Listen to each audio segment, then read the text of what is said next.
Hello दोस्तों, हम लोग आईटी कंपनी एचसीएल टेक के बारे में वीडियो में बात करने वाले हैं। क्वार्टर वन का रिजल्ट्स आने वाले हैं, साथ साथ में इंटरिम डिविडेंड आने वाला है, उस पर हम डिस्कस करेंगे। लेटेस्ट रिजल्ट्स कैसे आए हैं, business updates, valuations, credit rating, mutual fund के क्या एक्शन है, इन सब चीजों को वीडियो में हम डिस्कस करेंगे। तो दोस्तों, सबसे पहले जुलाई 12 बहुत ही करीब है, नोट करके रखिए, जिस दिन एचसीएल टेक के क्वार्टर वन मतलब अप्रैल से जून 3 महीने के जो रिजल्ट्स हैं वो आने वाले हैं दोस्तों। और साथ साथ में इंटरिम डिविडेंड भी आने वाला है। इंटरिम डिविडेंड पर एक खास बात यह है, जैसे कि साल में 4 क्वार्टर होते हैं, तो उनकी हिस्ट्री रही है बहुत सालों से, 18-20 सालों से, कि हर साल क्वार्टरली डिविडेंड एचसीएल टेक की तरफ से आ रहा है दोस्तों। तो हम देखते हैं यहां पर एनालिसिस करके। तो देखिए, अगर हम लास्ट जो ईयर है उसका हम देखें, जो हमारे पास डेटा है, तो टोटल पिछले साल देखिए 18 रुपीज, 12 रुपीज, 12 रुपीज और 10 रुपीज करके डिविडेंड आया था। मतलब टोटल 52 रुपीज का डिविडेंड आया हुआ था पिछले 4 क्वार्टर में।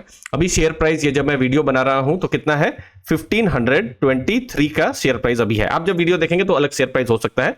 तो इसके हिसाब से आप देखेंगे तो ये 3.4% की डिविडेंड यील्ड हमको देखने को मिल रही है दोस्तों। 52 रुपीज का डिविडेंड और अभी का जो शेयर प्राइस है 3.4% की डिविडेंड यील्ड देखने को मिल रही है। अच्छा, अभी जो डिविडेंड आएगा जुलाई 12 को, उसकी एक्स डिविडेंड डेट भी आ चुकी है, वो है जुलाई 23 दोस्तों। तो इसको हमको ध्यान में रखना है। अब इंपॉर्टेंट चीजें, जब हम डिविडेंड की बात कर रहे हैं तो ये देखिए, डिविडेंड पे आउट रेशियो को मैं आपको यहां पर दिखाता हूं। देखिए, ये कुछ रिजल्ट्स आए हुए हैं, ये है dividend pay out ratio. Dividend pay out ratio आप देखिए, ये पहले बहुत ज्यादा नहीं था, लेकिन आप ये देखिए, पहले 25-24% था, लेकिन फाइनेंशियल ईयर 22 से आप देखेंगे ये पे आउट रेशियो जो है हमको ज्यादा 80% से ऊपर देखने को मिल रहा है, क्योंकि जो पॉलिसी है, जो कैपिटल एलोकेशन की, उन्होंने चेंज की थी। नहीं तो पहले बहुत ज्यादा डिविडेंड पे आउट उनका नहीं हुआ करता था, लेकिन पिछले 3 सालों से डिविडेंड पे आउट रेशियो बढ़ा है। तो उससे क्या हुआ है, डिविडेंड का जो अमाउंट है वो भी हमको बढ़ता हुआ नजर में आ रहा है। आगे हम बिजनेस एनालिसिस में जाएं, उससे पहले दोस्तों आप डिस्क्रिप्शन बॉक्स में चेक कर सकते हैं, वहां पर हमने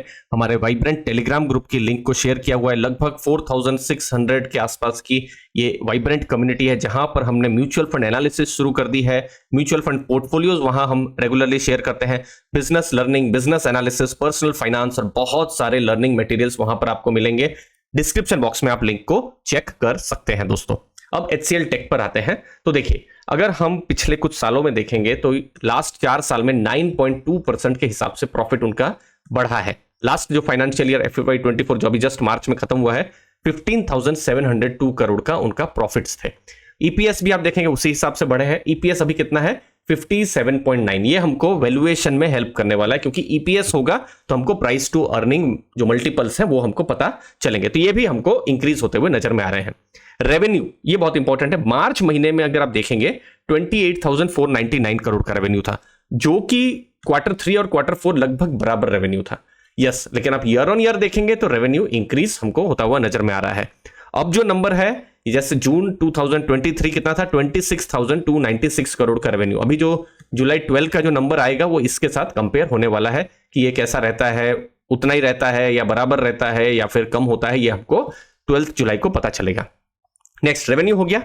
अब एबिट आता है कि आपने कमाया कितना है। तो देखिए, भले ही रेवेन्यू ज्यादा था, लेकिन आप देखिए अर्निंग बिफोर इंटरेस्ट टैक्स और प्रॉफिट्स जो है वो डिक्रीज हुए थे। तो आप सोच सकते हैं कि ऐसा क्यों है कि जब रेवेन्यू लगभग बराबर है तो फिर प्रॉफिट्स यहां पर क्यों कम हो रहे हैं। तो उसका रीजन है, यहां पर जो मार्जिन जो है, जैसे दिसंबर में 19.8% का मार्जिन था, वो गिर के 17.6% हो गया। इसका मतलब क्या है, देखिए, कंपनी ने रेवेन्यू तो उतना ही किया। चलिए सिंपल में समझाता हूं। सोच लीजिए 100 रुपीज का कंपनी ने रेवेन्यू किया, तो 100 रुपीज के रेवेन्यू में कंपनी ने बहुत सारा खर्चा भी किया है, जैसे एम्प्लॉय खर्चा, एडमिनिस्ट्रेटिव खर्चा, मार्केटिंग खर्चा और भी बहुत सारे खर्चे। तो खर्चे करने के बाद इंटरेस्ट टैक्स से पहले कंपनी ने कितना कमाया था, 19.8%। इस बार कितना कमाया, 17.6%। इसीलिए मार्जिन का भी, जब हम आईटी कंपनी, और आईटी कंपनी क्यों, मैक्सिमम बिजनेस में मार्जिन को भी देखना बहुत ज्यादा पॉजिटिव हो जाता है। मार्जिन अगर बढ़ता रहे तो बिल्कुल पॉजिटिव हो जाता है किसी भी बिजनेस के लिए दोस्तों। अब ये बहुत इंपॉर्टेंट है, ये टोटल जो फाइनेंशियल ईयर 25 है, किस तरीके का बिजनेस रहेगा उसका गाइडेंस उन्होंने दिया है। कितना गाइडेंस दिया है, 3 to 5%। मतलब जो रेवेन्यू जो था, ये देखिए, ये revenue, profit and loss statement हम बाहर करते हैं, ये रेवेन्यू कितना आ रहा है, कुछ 1.9 लाख करोड़ के आसपास रेवेन्यू आ रहा है। तो इससे कुछ 3 to 5% ही हमको ग्रोथ देखने को मिलेगा। तो एक हाई ग्रोथ की जो उम्मीद होती है, जो डबल डिजिट या फिर 10, 15, 20% से भी ऊपर का भी जो ग्रोथ है, वो हमको यहां देखने को नहीं मिल रहा है। और ये सरप्राइज या शॉकिंग भी नहीं है। मैक्सिमम आईटी कंपनीज में कुछ ऐसा ही देखने को मिल रहा है दोस्तों। उसके भी जो रीजन है मैं आपको बताता रहूंगा। एबिट मार्जिन 18 to 19% की उन्होंने बात कही है, ठीक है। और यहां पर भी आप देखेंगे, अगर आप लास्ट 4-5 क्वार्टर में देखेंगे, ऑलमोस्ट रेंज वही रहा था, बस क्वार्टर 4 में थोड़ा रेंज, और जो क्वार्टर 1 है थोड़ा रेंज थोड़ा सा नीचे था, लेकिन आप देखेंगे ऑलमोस्ट 17 to 20% था। तो उनका यही कहना है कि 18 to 19% ही रहने वाला है। अब जब रिजल्ट आएंगे तो ये देखना है कि मार्जिन के जो गाइडेंस या जो रेवेन्यू के गाइडेंस में क्या चेंज वो कर रहे हैं। अगर वो अपवर्ड चेंज करेंगे तो पॉजिटिव है, डाउनवर्ड चेंज करेंगे तो नेगेटिव तब हो सकता है बिजनेस के लिए दोस्तों। अब देखिए, जब एचसीएल टेक को आप देख रहे हैं तो यहां पर 94% के आसपास में बिजनेस आ रहा है अमेरिकन मार्केट और यूरोप मार्केट से, और वहां पर चल रहा है अभी थोड़ा स्लो डाउन का इंपैक्ट, और उसकी वजह से ये जो इंपैक्ट जो चल रहा है लगभग लास्ट 1.5 ईयर से चल रहा है दोस्तों।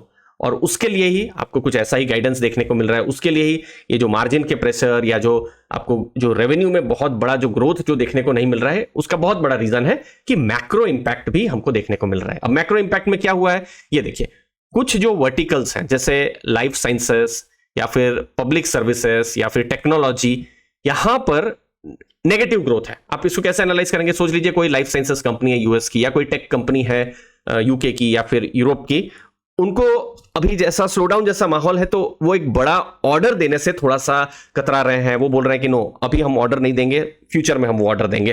तो आईटी जरूरी है उनके ग्रोथ के लिए भी, लेकिन अर्जेंट खर्चा नहीं है ना, तो वो ये सब जो खर्चे हैं इनको बाद में थोड़ा सा आप मान सकते हैं थोड़ा टाल रहे हैं कि वो फ्यूचर में वो खर्चा करेंगे। तो क्या हो रहा है, जो हमारी आईटी कंपनीज है, एचसीएल ही क्यों, बाकी भी जो आईटी कंपनीज है, उनको जो बड़े ऑर्डर्स जो है जिस हिसाब से मिलने चाहिए वो मिल नहीं रहे। तो इसीलिए हमको जो ग्रोथ में जो है वो हमको देखने को नहीं मिल रहा। अब इसका इंपैक्ट कहां पड़ रहा है? जॉब मार्केट में भी पड़ रहा है। आईटी कंपनीज का हम देख रहे हैं कि किस तरीके से जो जॉब में जो इनटेक है पिछले 1 ईयर में थोड़ा सा कम देखने को मिला है दोस्तों। अब बिजनेस पर बात करते हैं। अगेन एचसीएल का जो क्वार्टर 4 का नंबर है, ऐसे देखने में आपको लग सकता है कि थोड़ा सा नीचे गया है, लेकिन बहुत सारे जो पीयर्स हैं उनके कंपैरिजन में ये डिसेंट नंबर आए हुए हैं, क्योंकि बहुत सारी कंपनियां यहां पर स्ट्रगल कर रही है, क्योंकि मैक्रो एनवायरनमेंट ही चैलेंजिंग है दोस्तों। अब मैनेजमेंट का कहना है कि मार्जिन में स्टेबिलिटी रह सकती है। अब यही क्वार्टर 1, 2, 3 में देखना है मार्जिन स्टेबिलिटी के बारे में। डील उन्होंने जीता है, ये एक अच्छी चीज है, और स्ट्रॉन्ग पाइपलाइन भी है। पाइपलाइन है मतलब फ्यूचर में वो डील्स जो है वो कन्वर्ट हो सकती है। तो 21 लार्ज डील्स उन्होंने क्वार्टर 4 में जीता था, ये एक पॉजिटिव चीज आप ध्यान में रख सकते हैं। अब की क्या है, क्या चीज को वॉच करना है, गाइडेंस में क्या चेंज हो रहे हैं। पॉजिटिव गाइडेंस मतलब ऊपर की तरफ जाना, और नीचे की तरफ गाइडेंस करते हैं तो थोड़ा नेगेटिव हो सकता है दोस्तों। नेक्स्ट, सेक्टर में क्या डिमांड एनवायरनमेंट है उसको देखना है, इसीलिए FY25 में देखना है। बहुत जो एनालिस्ट है वो ऐसा भी कह रहे हैं कि जो क्वार्टर 3 से जो चीजें हैं वो शुरुआत होगी, अच्छा होने का शुरुआत होगा, तो देखते हैं वो कैसा होगा। तो बहुत कुछ यूएस और यूरोप के मैक्रो पर भी डिपेंड करेगा, वहां पर क्या न्यूज फ्लोज आ रही है, तो हमारी जो आईटी कंपनीज और यहाँ स्पेसिफिकली जो एचसीएल टेक है उन पर भी इंपैक्ट होगा दोस्तों। अब क्रेडिट रेटिंग और वैल्यूएशन पर बात करते हैं। तो देखिए, ईपीएस जो हमने देखा थोड़ी देर पहले 57.9 के आसपास है, 58 है। इसका मतलब है अर्निंग पर शेयर, एक शेयर आपके पास है तो वो इतना प्रॉफिट कर रहा है, ठीक है। अब ओवरऑल आप देखेंगे तो जो मार्केट कैप है उसको आप प्रॉफिट से जब डिवाइड करेंगे तो पी रेशियो मिलेगा, और उसको और सिंपल करना है तो जो करंट प्राइस है, एक शेयर का प्राइस को एक शेयर के प्रॉफिट से जब आप डिवाइड करेंगे तो आपको सेम पी रेशियो ही मिलेगा। तो कितना आ रहा है? 25-26 के आसपास है। तो 10 ईयर का पी रेशियो आप देखेंगे 16 के आसपास है, 16-17 का, तो हिस्टोरिकल लेवल से थोड़ा महंगा है। आप ये देख सकते हैं 2017-18 ये एक ऐसा टाइम था जब उनको हाई पी नहीं मिला था, लेकिन 2020-21 कोविड के बाद से उनको हाई पी मिला है। हाई पी देखिए ये 26-28 तक भी गया है, तो ये अपना एक आप मान सकते हैं अपर एंड में हमको दिख रहा है। 5 साल का भी अगर हम देखें तो हमको 2021 का पी देखने को मिला है, थोड़ा सा पी री रेटिंग हुई है। तो हिस्टोरिकल लेवल से ये 25-26 का पी देखने को मिल रहा है। अब अगर मार्जिन अच्छे आ जाते हैं, रेवेन्यू वैसे ग्रोथ होने की बहुत उम्मीद नहीं है, लेकिन अगर रेवेन्यू ग्रोथ होता है, मार्जिन अच्छे आ जाते हैं, प्रॉफिट्स और ज्यादा बढ़ते हैं, तो क्या हो सकता है? पी रेशियो यहां पर कम हो सकता है। तो उसको हमको देखना है, मतलब कि अगर निराशाजनक नतीजे आए तो ये आप मान सकते हैं कि थोड़ा जो वैल्यूएशन है मान सकते हैं कि थोड़ा ओवर वैल्यूड जैसा आप मान सकते हैं, क्योंकि हिस्टोरिकल लेवल से ज्यादा है। तो उम्मीद यही रहेगी कि जो रिजल्ट्स हैं वो स्ट्रांग आए। नेक्स्ट है क्रेडिट रेटिंग। अब देखिए, डेट टू इक्विटी बहुत कम है। आप ये अगर कोई metal company, oil and gas company होती या पावर कंपनी, यूटिलिटीज, वहां पर डेट टू इक्विटी थोड़ा ज्यादा रहता है। यहाँ देखिए बिल्कुल ना के बराबर डेट टू इक्विटी है, लेकिन फिर भी अगर आप देखेंगे तो स्ट्रांग, ये बिल्कुल जुलाई 1 का ही लेटेस्ट डेटा है, AAA की रेटिंग है और A1+ शॉर्ट टर्म है, मतलब ये स्ट्रॉन्गेस्ट रेटिंग हमको देखने को मिल रही है जब हम एचसीएल टेक की बात कर रहे हैं। म्यूचुअल फंड के क्या एक्शन है? कुछ बड़े mutual fund HDFC flexi cap 4.16% का हमको देखने को मिल रहा है वेटेज ऐड किया है। Mirror asset large cap 1.66% add किया है।